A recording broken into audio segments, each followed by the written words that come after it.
Hello world, and welcome back to the Dweebatron channel.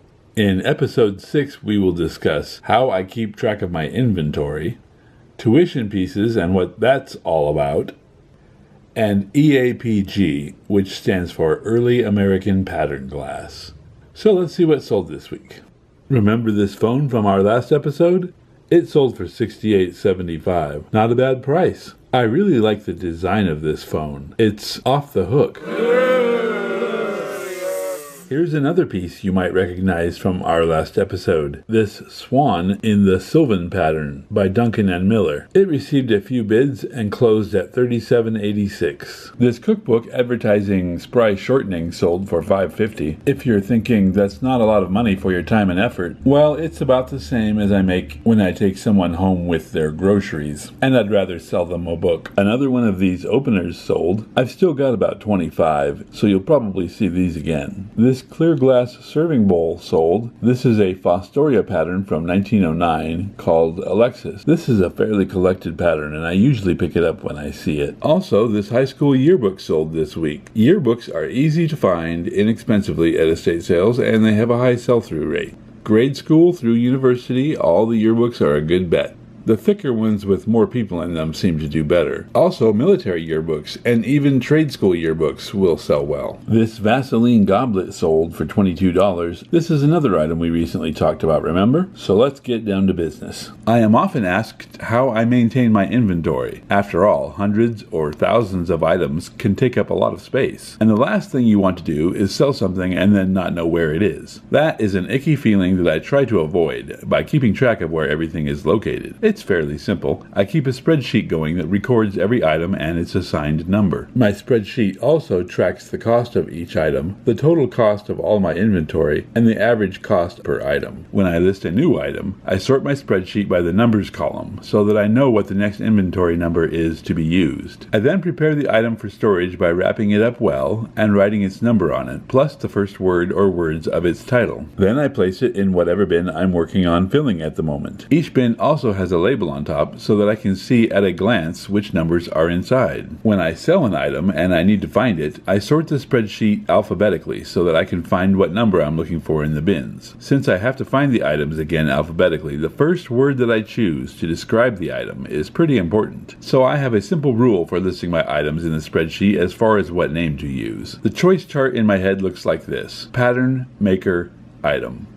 If I know the pattern name, then that will be the first word or words that I use. If there's no pattern name, then I use the maker's name, such as Noritake or Fenton. If there's no maker's name, then the type of item will be next, such as plate or bottle. This method of inventory control has several benefits. Number one, it reduces the space used for storage. I can fit a lot more in a bin than I can fit on some shelves. Number two is that it protects the items while they are on sale and keeps them from getting damaged or even dusty. Number three is that it saves time when you go to ship it, since you already have it partially wrapped and ready to ship. And the fourth benefit is that this method is very scalable. It works well if you only need one bin or if you need many bins. So let's talk for a moment about tuition pieces. These are items you buy thinking it's one thing, but it turns out to be another. It could be that it's a similar pattern, but not quite the one you were thinking of. It could be that it turns out to have damage that you didn't notice because you'd never seen an undamaged one. It could be that you thought it was really old, but it turns out to be a reproduction. When you buy these pieces, you learn something new, and thus the term tuition pieces. For example, right now I'm trying to learn more about cut glass from the American Brilliant period, which was roughly from 1850 to 1920. Here are some examples of cut glass vases that sold recently on eBay. You can see why I'd like to find some for myself. I recently bought a cut glass vase that I thought could be from this time period, but it turned out to be a newer European import instead. I still listed it for sale. I mean, what else am I going to do with it? In this case, the wear on the bottom of the piece, along with some of the design elements, led me to believe it was an older piece. But even though a good amount of base wear often indicates some age, it isn't proof positive, as I was reminded in this case. So don't be discouraged when you buy something that turns out to be different than what you thought. Chalk it up to your learning process. It's a tuition piece. And that brings us to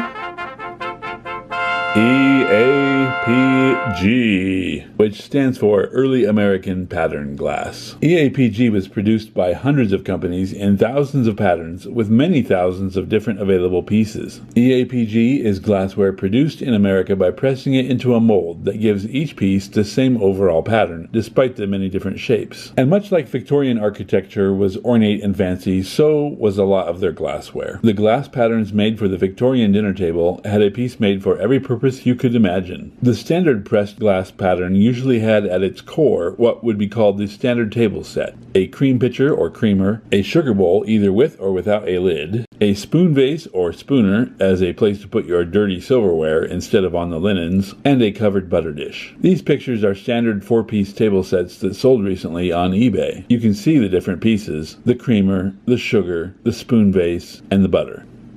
Creamer, sugar, spooner, butter.